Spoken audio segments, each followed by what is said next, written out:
Welcome back. You're listening to Get Real with Bob and Stacy. I'm your host, Bob Gallagher, joined in studio today by my guest host, Peter DeMore. Pete, how you doing? Pretty good, Bob. Great to be here. Good to have you back. And we have our guest realtor with us today, Dennis Doucette, with Lair Realty out of Norwood. How you doing, Dennis? All right, Bob. How you doing? Thanks for having me.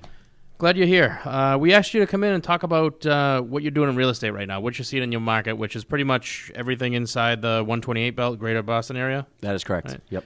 How things go. We hear crazy stories about the insane Boston market, things selling the day they go on, way over asking. Is it kind of still happening? It is. It is. I'd actually like to think that I'm in the trenches right now with it all. I have several buyers. I have several listings as well. And so I'm kind of working both sides of it. So I'm able to kind of see it from two different perspectives. So I don't just have buyers, I have listings as well. Yeah. And it's just still lightning quick out there, isn't it? I mean, you basically put a house on the market and the next day you've got, 20 offers on your desk? It could be that. You know what's funny is pricing is still so important in this market. And you do see some properties that if they sit for a week or more, you really look at it and you say that's overpriced, and maybe that realtor didn't understand or didn't really judge the market correctly, because you just say if it was priced correctly, it would have had multiple offers and it would have went right away. Right. You remember back even a couple of years ago, well, maybe more like a few years ago now, where to get feedback on price, it was like, well, it's been on the market for 2 months, so maybe we're a little high. Now it's like, oh, it's been 5 days, it's not sold yet, it's too high. It really is that. Just crazy. Absolutely. And it's funny, and it's the same model, but just the time frame is much tighter as far as that goes. Yeah, from 60 days to 5. Yep.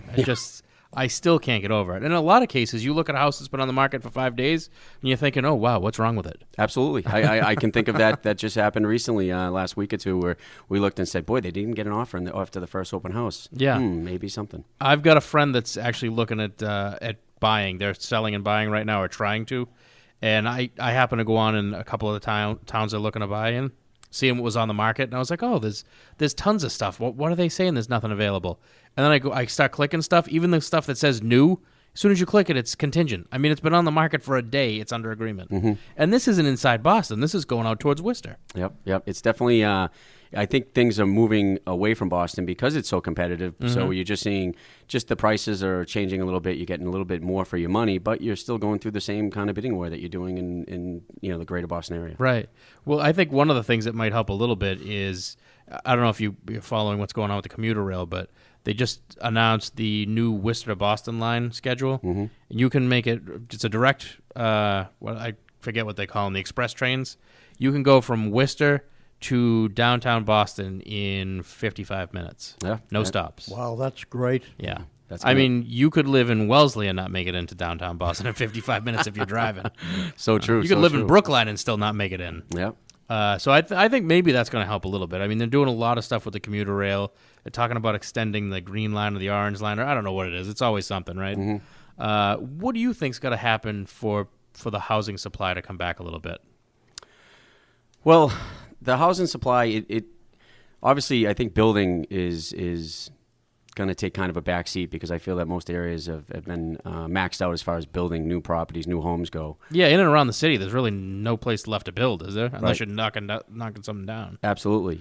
So that's a good question. You look at somebody that's saying, hey, why don't we try selling our house and buying? And if they're doing it in the same market, they're going to be kind of up against some obstacles, especially if they have a contingency that they have to sell their home before they can actually buy. So now the competitiveness when they're trying to buy that's going to hurt them, because they're going to be going against people that don't have those contingencies, and they're going to have to, that's too many pieces moving at once. I mean, I actually have a buyer, or actually one of my listings, were able to buy their new house without selling their old house, and so they're in a unique situation where it's great. So they don't have the contingency, and I believe that helped them get the house that they finally bought. Right. And the realtor kept asking, you sure they don't have to sell their house to buy this? I says, nope, they're able to do that. So it's almost the best case scenario right there. Right, because a lot of people now, most people can't do that. So a lot of people are being forced to sell their houses and move in with family until they can find a house to make an offer on. And then, I mean, that's just kind of where it starts. I mean, it's not like you find a house, you make an offer on it, and then you move in 30 to 60 days later. I mean, kind of tell us what your buyers go through these days, or buyers in general. Lots of stress. Yeah. Lots of stress. Lots of frustration. I feel like not only am I their real estate agent, I'm their therapist as well. I'm able to talk with them and say, give them some perspective and try to have them not get their heart set on things and just kind of roll with it. Yeah. And you have to educate them. You have to tell them all the possibilities that can happen here. You got to let them know what we're up against, and we just try and put our best foot forward. And so, we obviously make sure they're pre-approved. We make sure their financing's super sound and rock solid. Lock that up, and sometimes I'll even ask them to write cover letters to when they're giving offers, because sometimes sellers like to see and put kind of a personal touch to it, Right. and really kind of talk about themselves, and it makes it a little bit more difficult for them to say no to them when they say, hey, wow, they really wrote a nice letter, and but I mean, you could lose out on a house if you you could have the same offer as someone else, and you decided to put 5% down, and the other person put 10%, and so they went out because they have to find a reason to choose, no matter Right. what. You know what I mean? So it's difficult. Definitely. Yeah, it's not like it was in the old days. Back when I bought my first house, maybe 99, 98, I forget now exactly, but I mean, there was way more supply than there were buyers. I mean, so you had your pick. I mean, I guess that was the opposite end of the spectrum. Now it's you have to find something to make an offer immediately or you're going to lose it. Back then, it was so much to look at. It was hard to make a decision because you had your pick. That's true. But it's got to be tough. I can't imagine being out there right now looking at houses and on average, do you track how many times people make offers before they ultimately end up getting a house? So, that's a good stat. I should probably look into that and find out where that is. I mean, it's certainly not 1-to-1 anymore, right? Yeah, definitely not. I almost prepare them for that right out of the gate. And what I see is they'll have a kind of an area that they're looking at, and they'll be frustrated because they're not getting what they want in that area, and they'll expand that. And so, like, I have a client right now. We were looking in one area closer to Boston, and she's now saying, we need to look near the New Hampshire border and even in New Hampshire. And so they're really compromising where those kind of things are being compromised and saying, we'll live further away. It's fine. And so, normally back in the day, you'd say, I have 10 towns. I should be able to find something. Yeah. We're expanding to 20 plus now. Wow. And still having difficulty. Absolutely. And what about prices once you start moving outside that 128 belt? Does it get a little bit easier as far as negotiating, or are you still ended up in competitive bidding situations? Well, once again, it's pricing's everything, and listing agents, if they price their property accordingly, I mean, if you get outside of the Boston area, you're going to get a lot more for your money. More land, bigger house, right? And the price you'll be able to get that for that the price range that you would that you like, but basically it's still a bidding war. It definitely is. It's not. It's just on it. It's all relative, so to speak. So you're going to get more house, but you're going to bid for that as well. And so So there's maybe a little bit easier once you get outside 128, but it's even last year we weren't really seeing the bidding wars outside 128, and certainly not outside 495. But even that's happening now. It boggles the mind. Once it starts happening out as far as Worcester, I mean, where do you go from there? I mean, we're going to be talking about next year moving to Springfield if you want to buy a house. I mean, Well, I hope not. With the increases of rental costs, and these first-time home buyers making decent incomes and no tax incentive, they're forced to get out there and do something. Yeah, forced. Definitely. Yeah, there's no write-offs for rent, or I mean, That's nothing right. that you really want to count. It doesn't do much for you. Right. What about rents in the areas that you cover? Well, it's funny. I actually own two multifamilies. I have one in Revere and one in Rosendale, and rents are great right now. I mean, really, you can obviously you're closer to Boston. They're a lot higher, and a lot of activity on rentals. I've actually had the tenants for quite some time in both the buildings. So when you look at that, you say, why haven't they bought? Why haven't they looked to buy? And I do let them know I'm a real estate agent. I can help you if you're, and I think they just know it's so competitive. So maybe they're just holding off or trying to see what's going on. Or maybe you're not charging enough. Raise their rent, they'll buy something. It's a big turnaround, right? Yeah, double the rent and then you'll have buyers. That's a good point, Bob. That's a good point. Now, what about people that are trying to get into the real estate market for the first time? Back 5-6 years ago, a lot of people used to buy multis to get started because you can use the rental income to supplement to make the mortgage payment. That's what I did. That's what I did. Do you see anybody doing that anymore? Or is it just too tough to get into the multis these days? I think multis are crazy right now. Just take Norwood, for instance, where I live. we've had multis that literally go up and are gone, and they're being bought by investors now more than anything. So these are cash buyers mostly, and they have that income, and contractors, and say if there's a multifamily that needs a little bit of work, they can come in and they say, well, I'm the contractor, so I know what it costs to fix these things. Yep. I have the income, I have the cash flow, and they're coming in. So it's really tough for multis, because I have a couple clients looking at multis, and they're just very frustrated. And you need 20% down if you're not going to live there, to put down. And then if you're going to try and be an owner occupied, it's just like I said, I see more investors than actual, Yeah, it seems like the owner occupants are getting priced out. It's ultra competitive. It really is. Between investors and people that are just looking to flip. Mm-hmm. Yep. What about buying multis and turning them into condos? You still seeing a lot of that? Yes, absolutely. You look at certain areas like Jamaica Plain and Rosendale, for instance. There's a lot of that going on now because the market's getting very expensive close to the city, so you'll see kind of a residual of people moving to that. So the rents are going up, but then you're also seeing people taking multifamilies and saying, hey, if I turn this into condos, I could sell them for X amount of dollars, and that brings a lot of value to those properties. So right. Absolutely, that's a condo. The condo market for that, especially around the greater Boston, within the Boston area, is huge. Right, and which kind of compresses rents even further because you're taking rental units off the market. Right.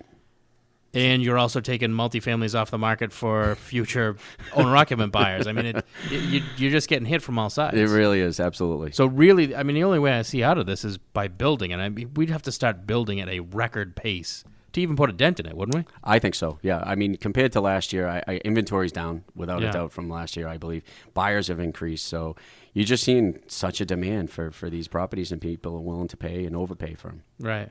Yeah, and you're not even seeing the buyers who would like to upgrade their house because there's nothing to buy to upgrade. Yeah. Correct. So they're not going to sell yet. Well, there is. The problem is, though, that because of the government making it so expensive to build and do subdivisions, the only thing anybody's building starts at like $800,000. I mean, well, very true. If you're selling a $300,000 house, you're probably not getting an extra $500,000 out of that house when you sell it. Absolutely. It's going to be interesting to see what happens going forward.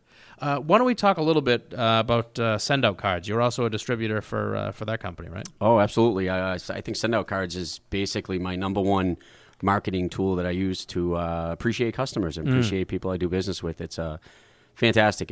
I was so lucky to be introduced to it by Jay McHugh, and it's just a very simple process, really. It's just sending a card with a special message in it. It's professional. You can get pictures from, whether it be Facebook or online or whatnot, and you can just send out these cards to people, not asking for business, but just saying, hey, it was great doing business with you. It was great meeting you, or happy birthday, happy anniversary. I mean, there's more reasons to send a card than not to, and these people remember you, and you become top of mind, and you send them because you really care, right? And so then they remember you when it's time to sell a house or get a mortgage, And I know, Bob, you send out cards as well. I actually do. It makes life so much easier because it was actually Jay McHugh that got me into it as well. He had me read Cody Bateman's book, and as soon as I was done reading it, I immediately signed up for send out cards because you think all these things will pop in your head, somebody's birthday or somebody's kid graduated from school, whatever it happens to be, and you're like, oh, I should send something.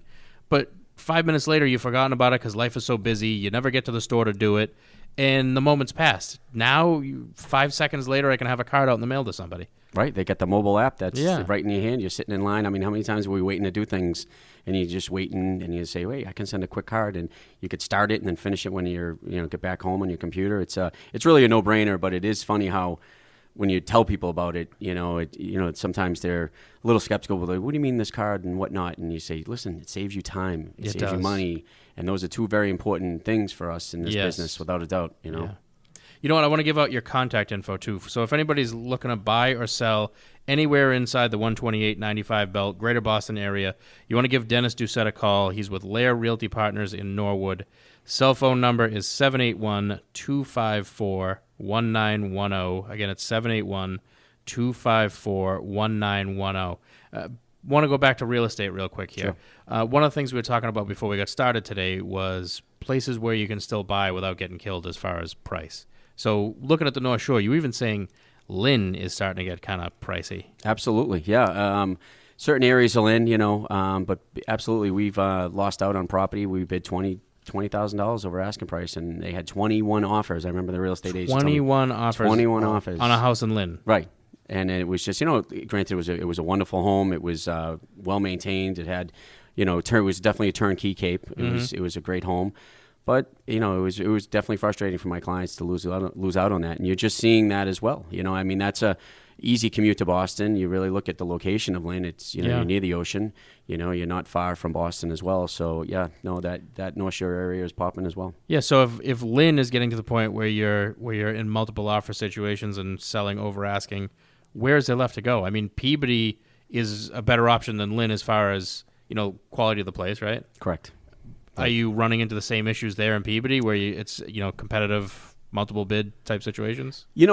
I can almost say that there's not a town in this area that's exempt from that, and I think it's all about pricing. I keep going back to that. You'll see if an agent knows what they're doing and they're able to price it accordingly and market it correctly as well and get it out there, there's just these hungry buyers. Everyone's just ready to pounce on the right property and try and find that hidden gem. I mean, on MLS, I've now changed all my updates to my clients to where they get notified within 15 minutes if a house comes on the market. I used to do daily emails where throughout the day they just get one in the morning, and then every day they just get one email. Now they're getting flooded all day because properties coming on throughout the day, and we just don't want to miss out on anything. Right. So we're able to go right after it and know within 15 minutes when a house becomes active. So basically, this is just a new reality for people buying houses. I mean, there's unfortunately just nothing you can do about it.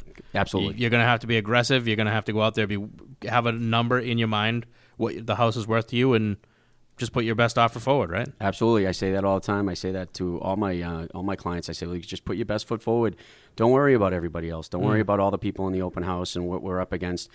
I'm going to advise you what we should spend on this. I'm going to not let you overspend. I'll talk to you about these things, but just say, this is what I want to pay for this house. Either I love it and I'll be willing to lose it if I don't get it for this price. And that's what we do. And so we just kind of go after each property like that. We talk about all these things. Right. And I suppose if you haven't bought a house before, you don't know what it was like for us when we bought our houses. So this is just your reality. That's right? it. That's exactly what it is. Good. Well, it's great having you on the show, Dennis. I want to give out your contact info one more time. Dennis Doucette with Lair Realty Partners in Norwood, 781-254-1910. Again, it's 781-254-1910. We're going to take a quick break for commercials. We'll be back with more Get Real after this.